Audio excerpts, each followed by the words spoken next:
Assalamualaikum warahmatullahi wabarakatuh. Alhamdulillah wassalatu wassalamu ala Rasulillah wa ala alihi wa sahbihi wa mawalah wa la hawla wa la quwata illa billahi wa ba'du. Ma'asyiral muslimin wal muslimat di manapun Anda berada. Alhamdulillah, segala puja dan puji hanya milik Allah subhanahu wa ta'ala. Salawat dan salam kita hadiahkan tentunya kepada Rasul kita, Nabi besar Muhammad sallallahu alaihi wa ala alihi wasallam. Pembahasan di pagi hari ini, kita akan membahas tentang tafsir daripada surah Al-Qariyah. Surah Al-Qariyah ini, kalau kita melihat tertib dalam Al-Quran, dia masuk pada ayat yang ke-101 dengan jumlah ayat sebanyak 11 dan juga memiliki 36 kalimat dan 158 huruf, dan termasuk dari surah-surah Makkiyah turun sebelum hijrah Nabi sallallahu alaihi wa ala alihi wasallam.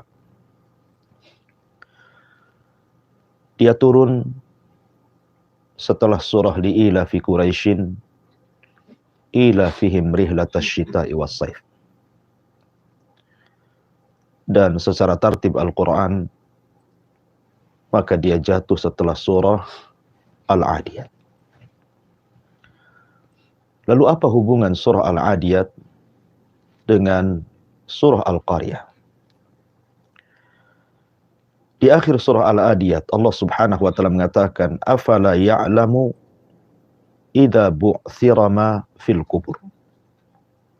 Maka tidaklah mereka mengetahui apabila apa yang ada dalam kubur itu dikeluarkan. Wa hussila ma fis sudur, dan apa yang tersimpan dalam dada diperlihatkan. Inna rabbahum bihim yawma idzil khabir. Sesungguhnya Tuhan mereka pada hari itu maha teliti terhadap keadaan mereka. Kapan itu terjadi? Maka surah Al-Qariyah mentafsirkan dari ujung surah Al-Adiyat, Al-Qari'atu mal-Qari'ah. Itu terjadi saat Al-Qari'ah, hari kiamat. Ma'asyiral muslimin yang dimuliakan Allah subhanahu wa ta'ala. Surah Al-Qariyah ini terrangkai dari 3 pembahasan. Pembahasan pertama bicara tentang ahwal yaumil qiyamah, tentang kondisi-kondisi hari kiamat. Baik dalam tiupan yang pertama, sangkakala, atau dalam tiupan yang kedua, sangkakala. Pembahasan yang kedua bicara tentang hisab dan ahwal hisab, kondisi-kondisi hisab. Salah satunya tentang timbangan amal soleh. Dan yang ketiga bicara soal al-jaza, balasan, adanya surga dan juga adanya neraka. Itulah secara global isi surat daripada surah Al-Qariyah. Ma'asyiral muslimin yang dimuliakan Allah subhanahu wa ta'ala. Kalau kita bicara tentang arkan yaumil qiyamah, rukun-rukun hari kiamat yang kita wajib beriman dengan rukun-rukun itu, maka rukun hari kiamat itu ada 5. Dan siapapun tidak boleh mengingkari 5 perkara ini. Karena kalau dia mengingkari, berarti telah mendustakan Al-Quran dan juga sunnah Nabi sallallahu alaihi wasallam. Yang pertama, al-maut, kematian. Setiap manusia pasti mati. Idza mata ahadukum qamat qiyamatuhu, kata Rasul. Apabila salah seorang di antara kalian meninggal, maka telah tegaklah kiamat kepadanya.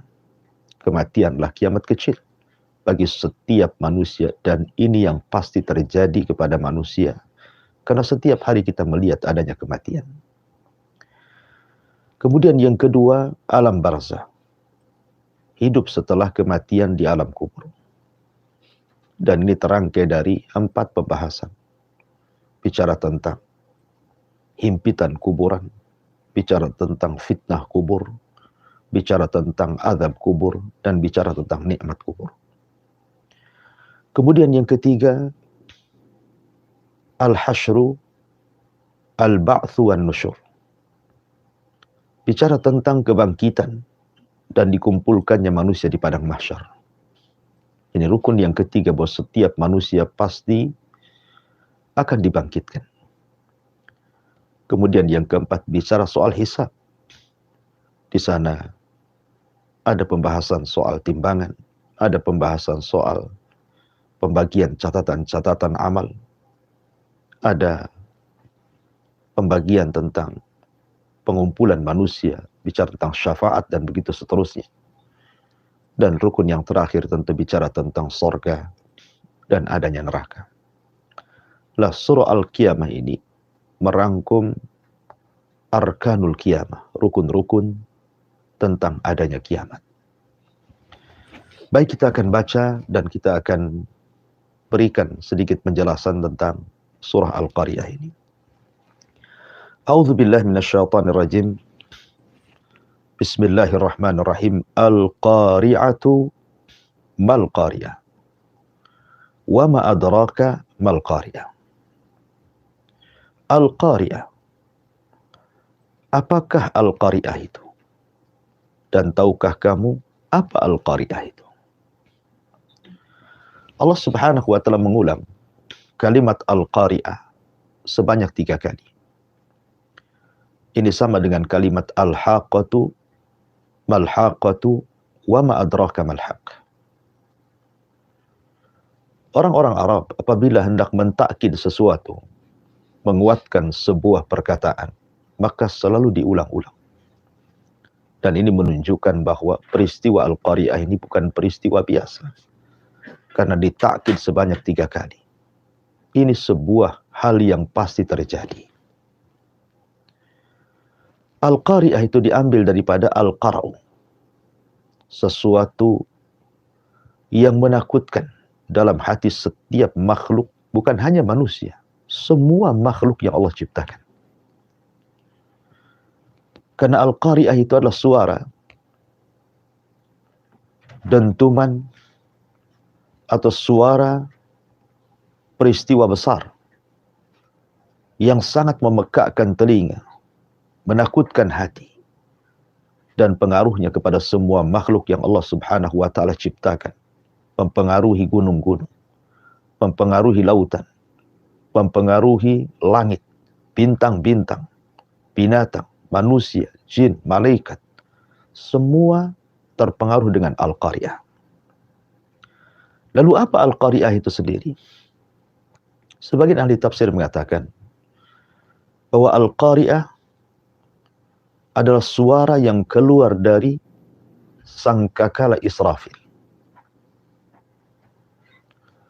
Artinya bicara tentang tiupan. Al-Imam Al-Ghazali rahimahullahu ta'ala dalam kitabnya Ihya Ulumuddin menyebutkan tentang nama-nama kiamat. Dan beliau mengatakan bahwa di dalam Al-Quran sendiri, nama-nama kiamat itu mencapai 82 nama. Itu dalam Al-Quran saja, belum dalam hadis Nabi SAW.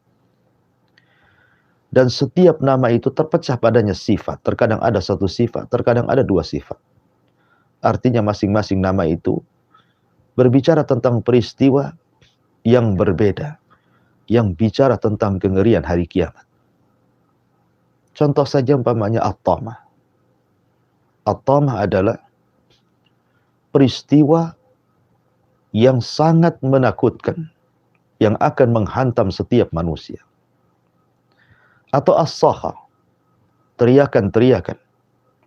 Teriakan-teriakan yang sangat mengkhawatirkan, karena teriakan ini terjadi pada hari kiamat.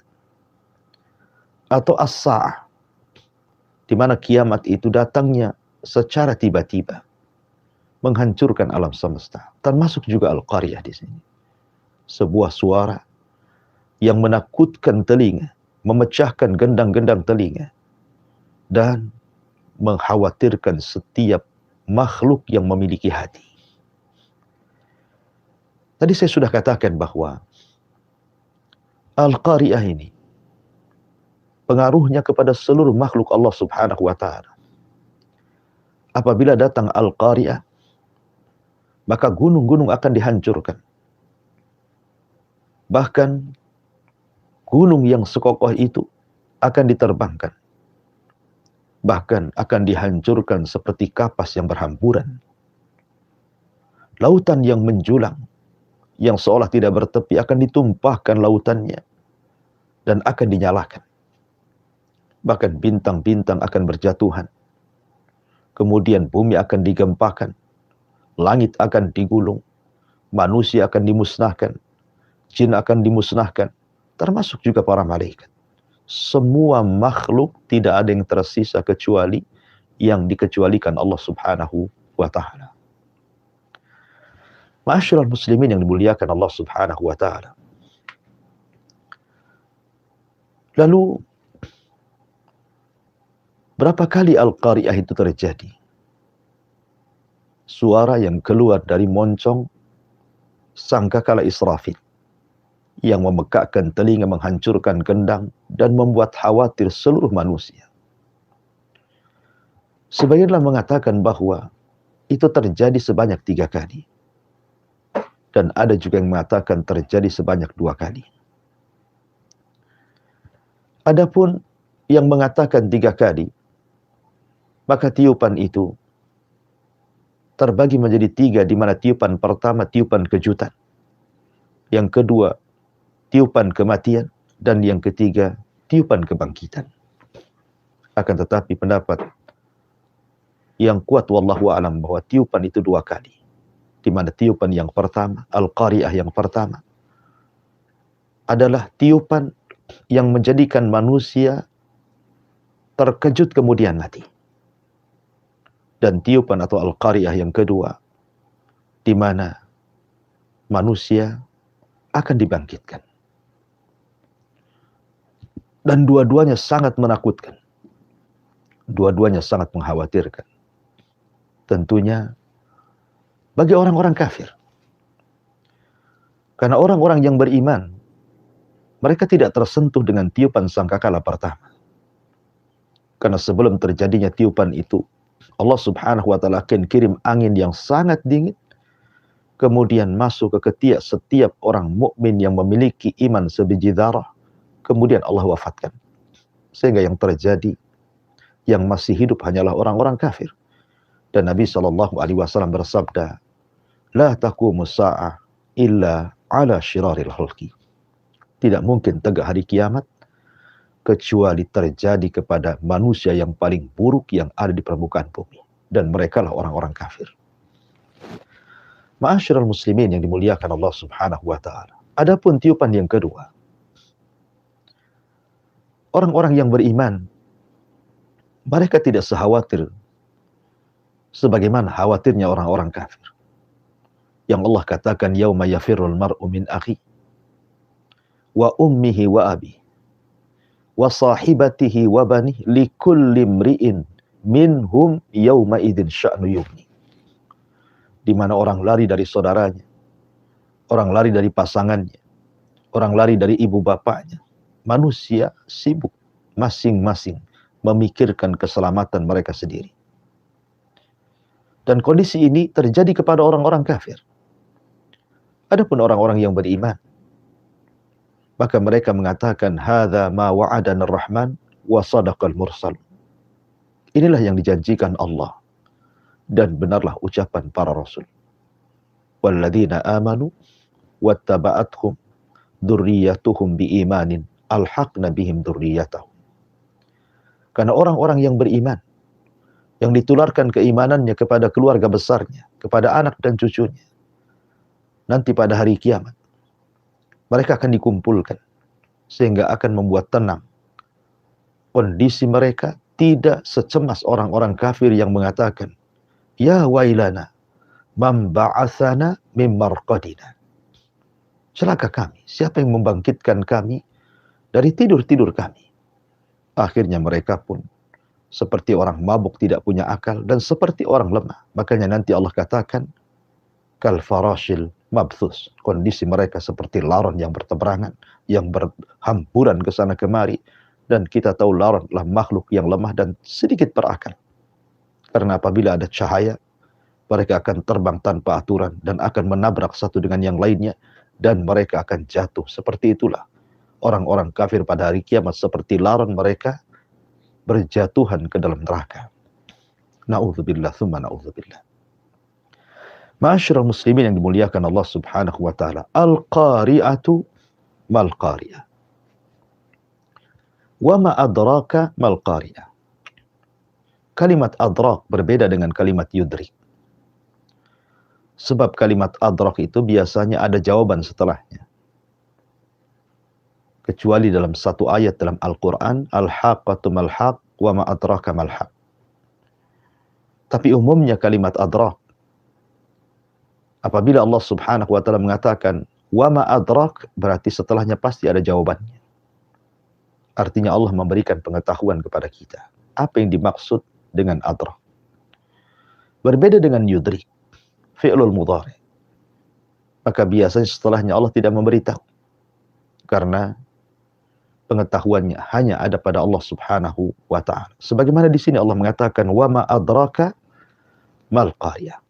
Tahukah kamu apa itu al-qariyah? Maka Allah subhanahu wa ta'ala menjawab, yauma yakunun nasu kal farashil mabthus. Pada hari itu manusia seperti laron yang berterbangan. Wa takunul jibalu kal ihnil manfus. Dan gunung-gunung seperti bulu yang dihambur-hamburkan dan berterbangan. Ma'asyiral muslimin yang dimuliakan Allah subhanahu wa ta'ala.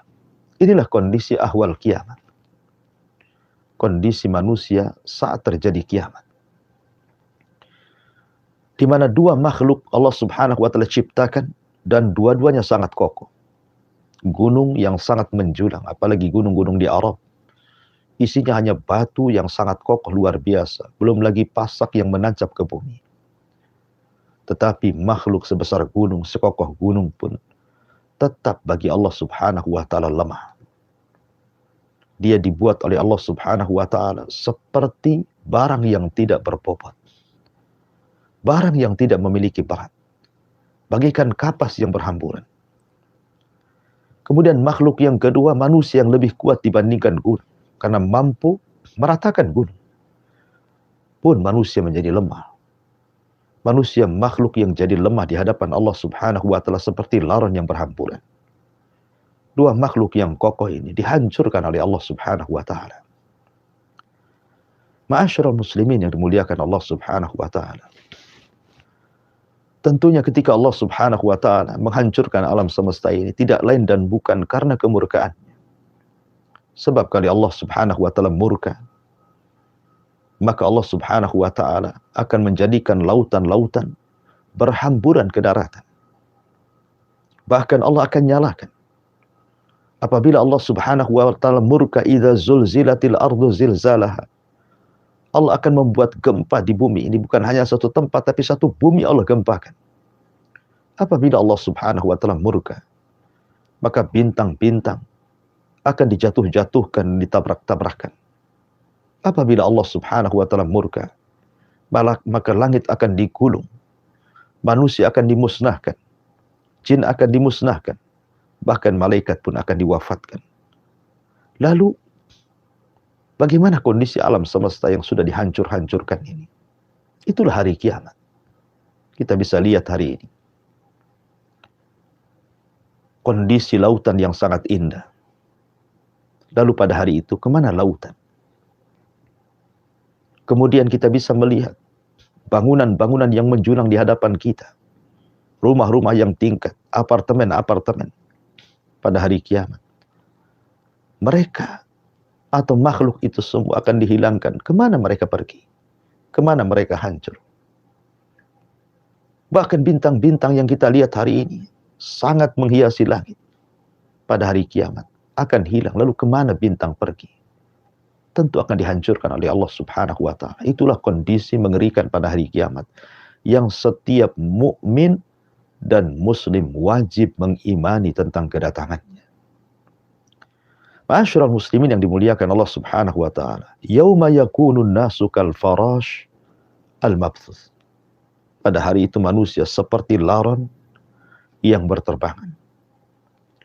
Wa takunul jibalu kal ihnil manfus.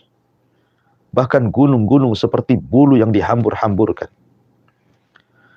Di dalam ayat yang lain, Allah Subhanahu wa ta'ala berfirman, ketika Allah Subhanahu wa ta'ala bicara tentang gunung, Allah Subhanahu wa ta'ala mengatakan, yas'alunaka 'anil jibal. Fakul yansifuha rabbi nasfa. Fayadaruha qa'an safsafan la tara fiha iwajan wala amta. Mereka bertanya-tanya kepadamu ya Muhammad tentang gunung-gunung pada hari kiamat. Maka katakanlah, pada hari kiamat nanti Rabbku akan mencabut gunung-gunung itu dari tempatnya dan menghancurkannya seperti debu yang berterbangan, ditiup angin. Lalu tidak ada bekas gunung-gunung itu, bahkan akan diratakan. Engkau tidak akan melihat padanya sesuatu yang meninggi ataupun sesuatu yang merendah. Subhanallah. Gunung yang kokoh ini akan dihancurkan. Sehingga setelah dihancurkan gunung ini, maka gunung ini akan menimbun sesuatu yang rendah. Sehingga bumi akan rata. Tidak ada yang meninggi, tidak ada yang merendah, tidak ada bukit, tidak ada lembah. Semua rata. Makanya Allah Subhanahu wa ta'ala juga mengatakan, wasuyyiratil jibalu fakanat saraba. Gunung-gunung itu akan diperjalankan. Mereka akan dicabut dari tempatnya. Lalu mereka pun atau gunung-gunung itu akan sirna dan tidak ada bekas. Wataral jibal tahsabuha jamidatan wahiyya tamurru marras sahab. Engkau akan melihat atau menyangka gunung-gunung itu tetap teguh membeku pada tempatnya sebagaimana pada hari ini kita lihat, tetapi pada hakikatnya pada hari kiamat ia akan berjalan diterbangkan sebagaimana awan yang berjalan. Subhanallah. Wa takunul jibalu kal ihnil manfush. Gunung seperti kapas yang dihambur-hamburkan. Makhluk yang kokoh menurut pandangan manusia menjadi makhluk yang paling lemah di hadapan Allah Subhanahu wa ta'ala. Kalau seandainya gunung-gunung yang kokoh itu saja tidak mampu untuk mempertahankan dirinya di hadapan Allah Subhanahu wa ta'ala, mereka seperti kapas, dicabut dari tempatnya, kemudian diterbangkan, kemudian ditubruk-tubrukan di langit, kemudian tinggal debu yang kemudian dihampaskan kembali ke bumi. Bagaimana lagi manusia yang hidup saat itu? Sangat mengerikan. Ya. Ma'asyiral muslimin yang dimuliakan Allah Subhanahu wa ta'ala. Makanya wajar kemudian Al-Qari'ah ini, dentuman-dentuman, suara-suara, peristiwa-peristiwa yang sangat menakutkan ini diibaratkan oleh Allah Subhanahu wa ta'ala manusia yauma yakunun nas kal farashil mabthus. Kau lihat manusia seperti laron yang berhamburan, yang berterbangan. Ketika Allah Subhanahu wa ta'ala membahasakan dengan kalimat manusia dalam Al-Quran, apabila disebut an-nas, manusia, maka berkonotasi buruk. Saya ulangi, apabila dalam Al-Quran ada lafaz an-nas, manusia, maka biasanya lafaz an-nas itu berkonotasi buruk. Ya, karena saya ulangi dari awal bahwa yang akan merasakan hari kiamat ini hanyalah manusia-manusia yang buruk. Baik dalam tiupan sangkakala yang pertama, ataupun dalam tiupan sangkakala yang kedua. Ma'asyiral muslimin yang dimuliakan Allah Subhanahu wa ta'ala. Kalau saya boleh analogikan, kalau kita mendengar, contoh di negeri kita pernah mendengar di Jogja, ada gempa yang dahsyat, bahkan kemudian menghabiskan manusia-manusia, mencabut nyawa-nyawa manusia. Bukan hanya satu dua, bahkan ratusan. Ketika kita mendengar gempa di Lombok yang menghancurkan satu kabupaten, banyak jiwa melayang. Atau ketika kita mendengar tsunami yang ada di Aceh, yang dalam hitungan detik dan menit bisa mencabut nyawa-nyawa manusia. Kita yang mendengar saja rasanya ketakutan. Bagaimana kita yang mengalaminya? Yang mendengar saja ketakutan. Membayangkan betapa dahsyatnya berita-berita gempa, tsunami, angin, puting beliung, atau yang semacamnya.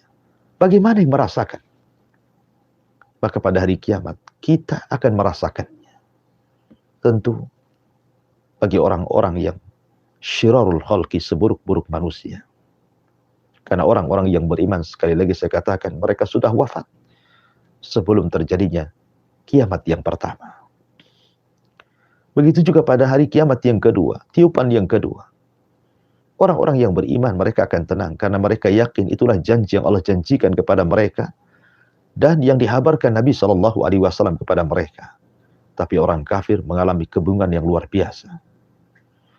Makanya Allah Subhanahu wa taala menggambarkan bagaimana perasaan takut saat kiamat itu menjadikan anak-anak kecil sudah berubah menjadi tua. Karena ketakutan yang sangat menjadikan anak muda cepat tua. Bahkan orang-orang yang sedang hamil pun keguguran. Bahkan anak-anak yang sedang disusukan oleh orang tuanya dilempar. Bahkan manusia menjadi mabuk pada hari itu. Wa taran nasa sukara wa mahum bisukara. Kau lihat manusia mabuk. Hilang akalnya. Padahal mereka tidak mabuk. Artinya ini menunjukkan kedahsyatan pada hari kiamat. Menjadikan semua lupa pada siapapun kecuali bagaimana cara menyelamatkan dirinya. Ma'asyiral muslimin yang dimuliakan Allah Subhanahu wa taala, itulah gambaran sedikit tentang al-qiyamah, al-qariyah, kehancuran alam semesta. Kemudian Allah Subhanahu wa taala menjelaskan tentang kondisi yang kedua dalam surah Al-Qariyah ini. Allah mengatakan fa'amma man thaqulat mawazin. Fa'amma man thaqulat mawazinu fahuwa fi 'ishati radiyah.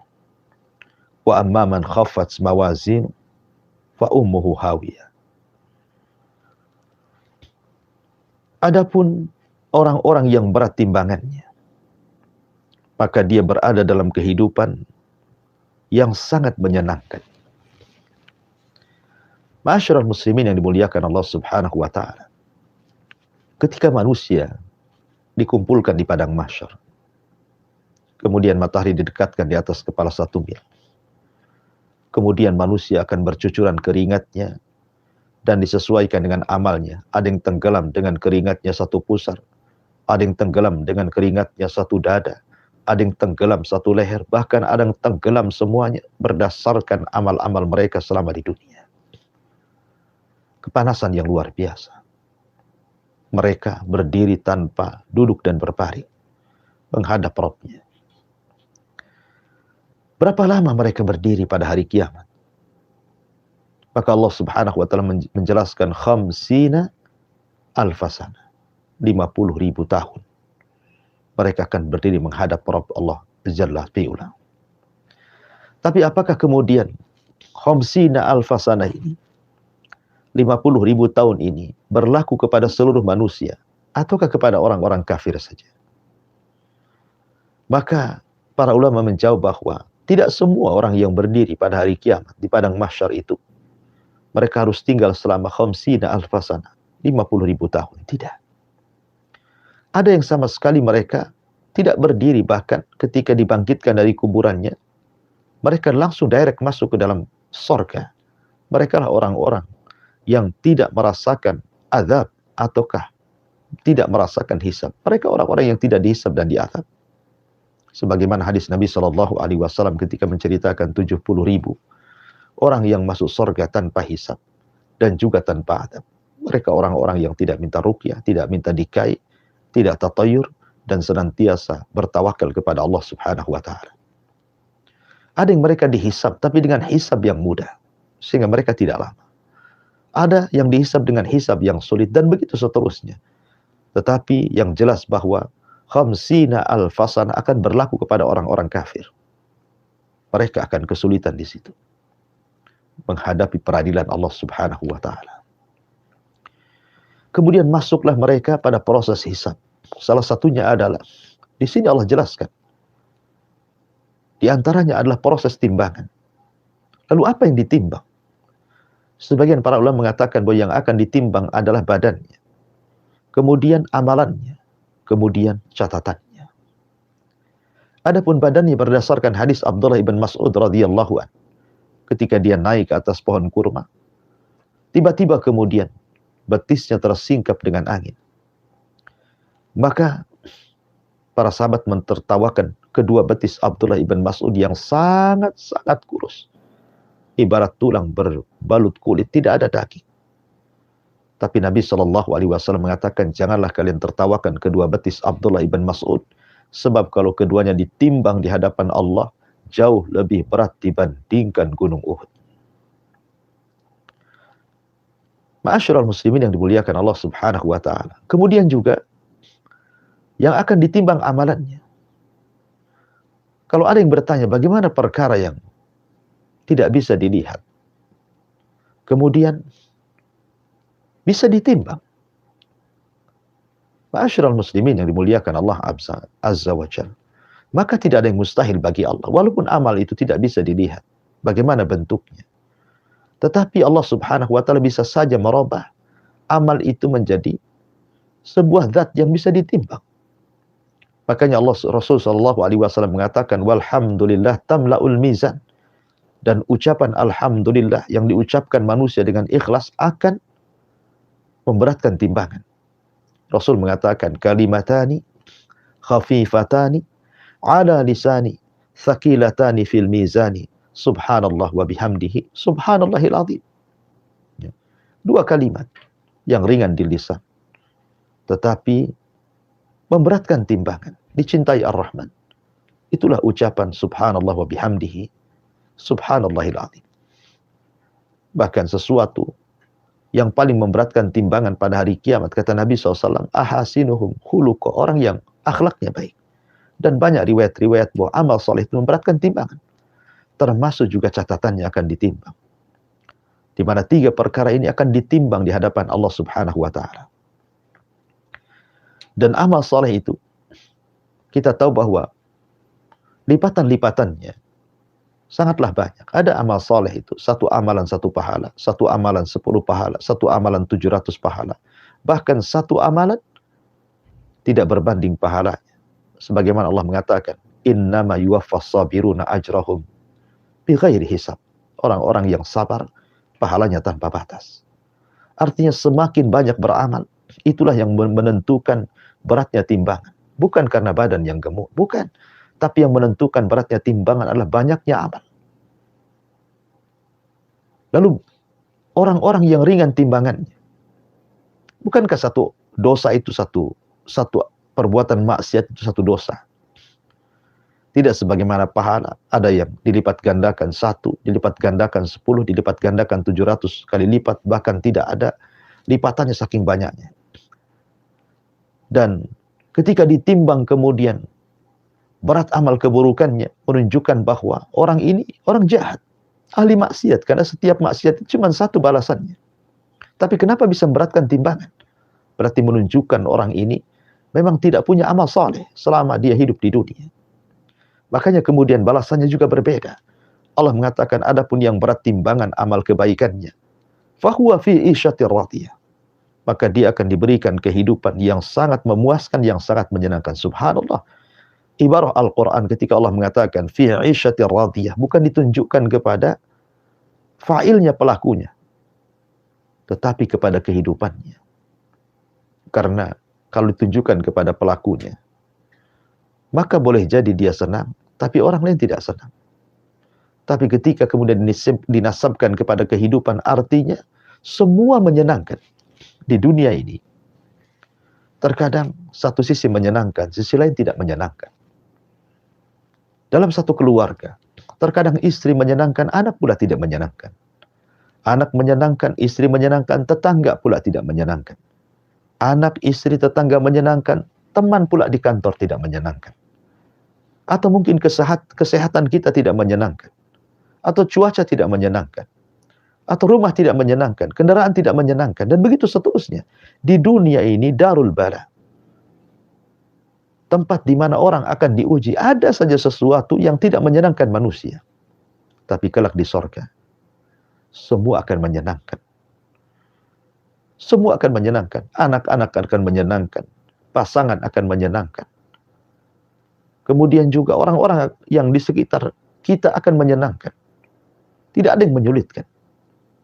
Makanan akan menyenangkan, kesehatan akan menyenangkan, semua akan menyenangkan. Dan itu akan memuaskan dalam kehidupannya. Makanya kalau Anda ingin mencari ketenangan, kesenangan, kepuasan, carilah di sorga. Di dunia tidak akan Anda dapati. Ma'asyiral muslimin yang dimuliakan Allah Azza wa Jalla. Wa amma man thaqulat mawazinu fahuwa fi 'ishatir radiyah. Kalau dia berat timbangan amal kebaikannya, maka Allah akan berikan kehidupan yang sangat memuaskan, yang sangat menyenangkan. Di mana? Tentunya di sorga. Tapi sebaliknya Allah mengatakan, wa amma man khaffat mawazin. Adapun yang ringan timbangan kebaikannya, fa ummuhu hawiyah. Maka tempat kembalinya adalah neraka hawiyah. Ma'asyiral muslimin yang dimuliakan Allah Subhanahu wa taala. Kita tahu bahwa ulama membagi soal timbangan menjadi 3 bagian. Kalau seandainya kebaikannya jauh lebih berat dibandingkan keburukannya, maka dia direct masuk surga. Tapi kalau sebaliknya timbangan keburukannya lebih berat dibandingkan timbangan kebaikannya, maka direct masuk neraka.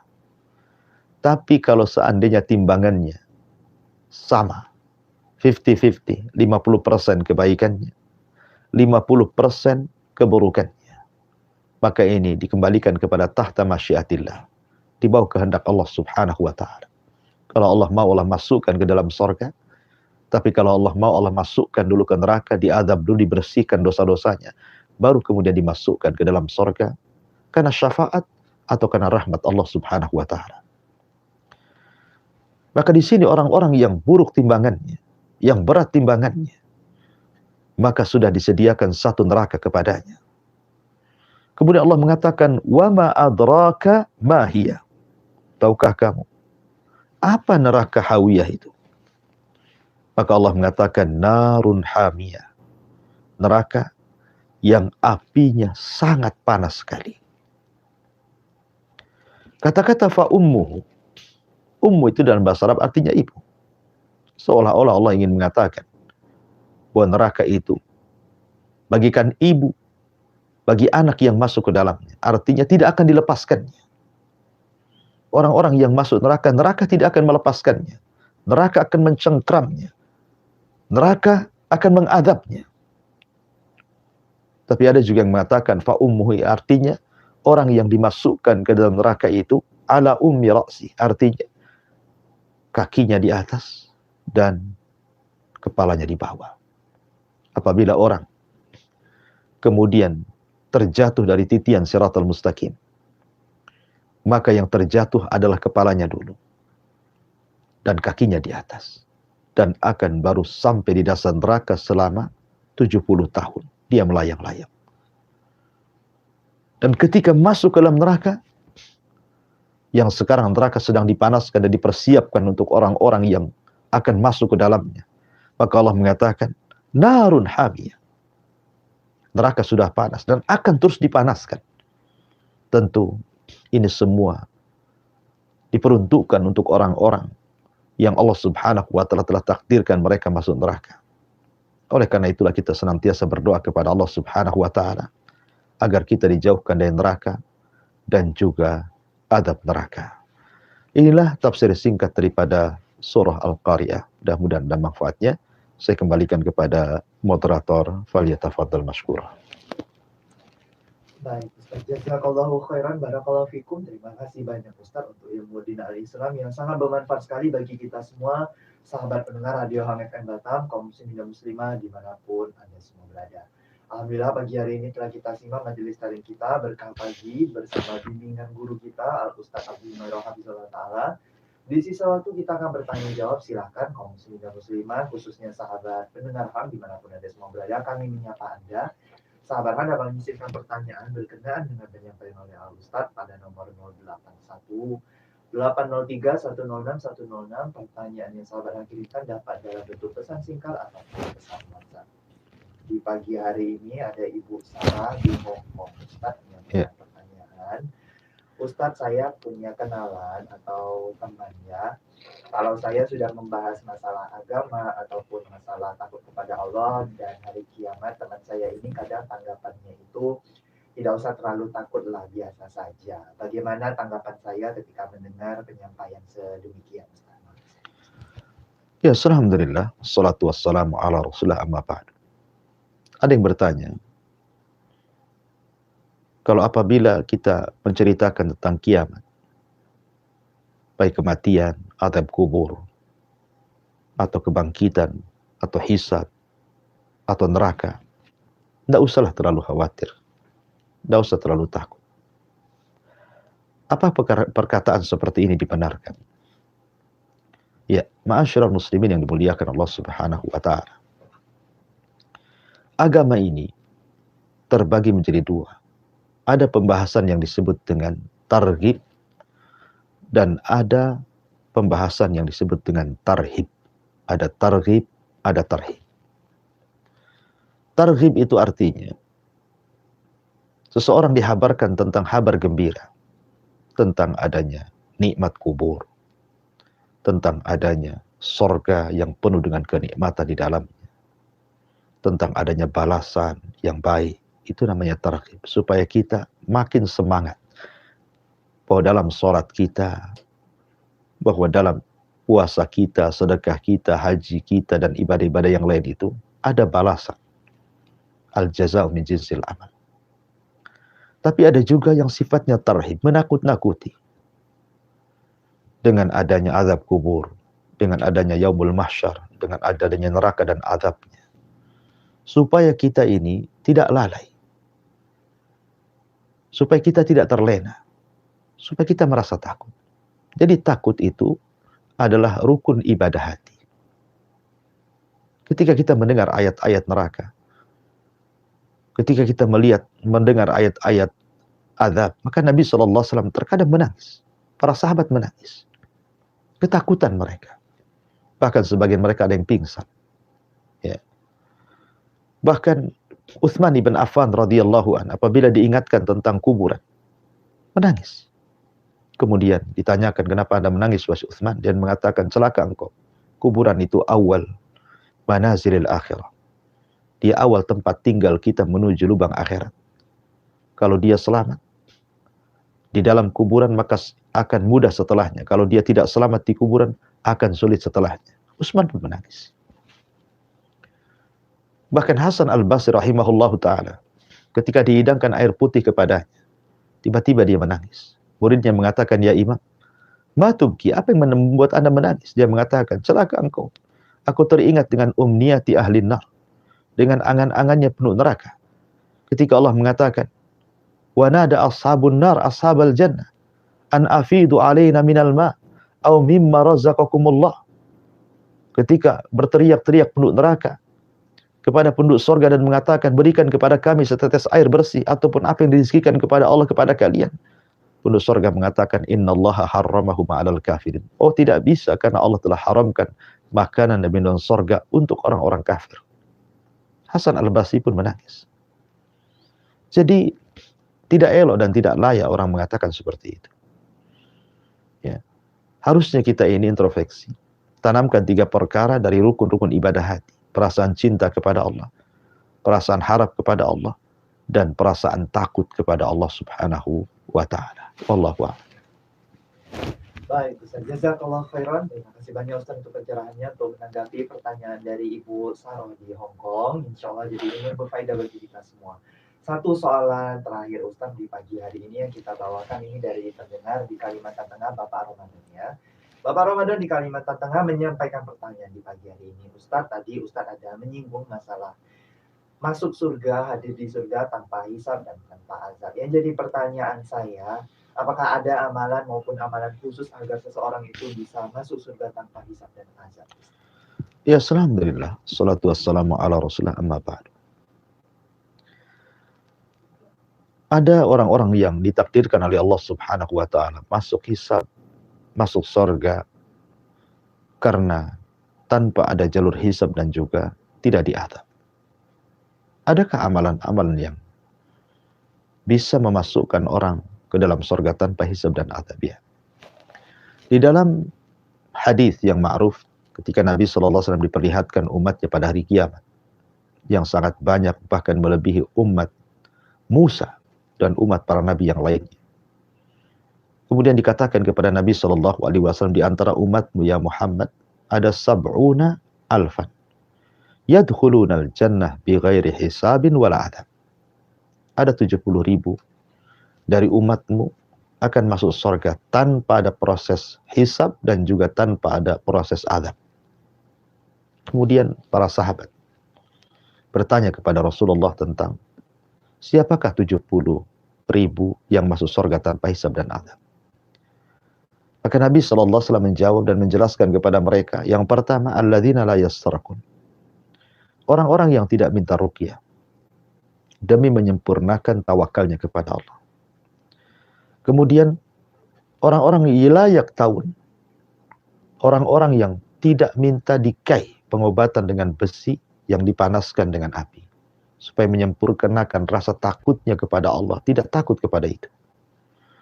Kemudian yang ketiga, alladzina la yatatayyarun, orang yang tidak tatayyur, orang yang tidak menganggap sial dan untungnya kepada sebuah benda, apa yang dilihat, apa yang didengar, apa yang dimimpikan, dan begitu seterusnya. Dan yang paling berat tentu yang terakhir, wa ala rabbihim yatawakkalun, dan orang-orang yang tawakal. Ini yang paling berat. Menyandarkan hati hanya kepada Allah subhanahu wa ta'ala, baik dalam mengambil manfaat atau mencegah madarat. Ini perkara yang sangat berat. Ya, kita bisa saja mengatakan ini tawakkaltu ala Allah, tapi ternyata kenyataannya baru diuji sedikit saja, terkadang bergoyang hati kita, iman kita bersandar kepada makhluk. Artinya bahwa orang-orang yang masuk surga tanpa hisab dan azab adalah mereka orang-orang yang sempurna tauhidnya, orang yang tidak menyekutukan Allah subhanahu wa ta'ala dan hanya menggantungkan hati kepada Allah subhanahu wa ta'ala dan meyakini Allahus Samad, Allah tempat bergantung setiap makhluknya. Jadi itulah yang disebutkan dalam hadis tentang sifat-sifat orang yang masuk surga tanpa hisab dan azab. Wallahu a'lam. Termasuk juga orang-orang yang mati syahid. Ya, orang-orang yang mati syahid. Orang-orang yang meninggal ketika syahid, mereka masuk surga tanpa hisab dan azab. Wallahu a'lam.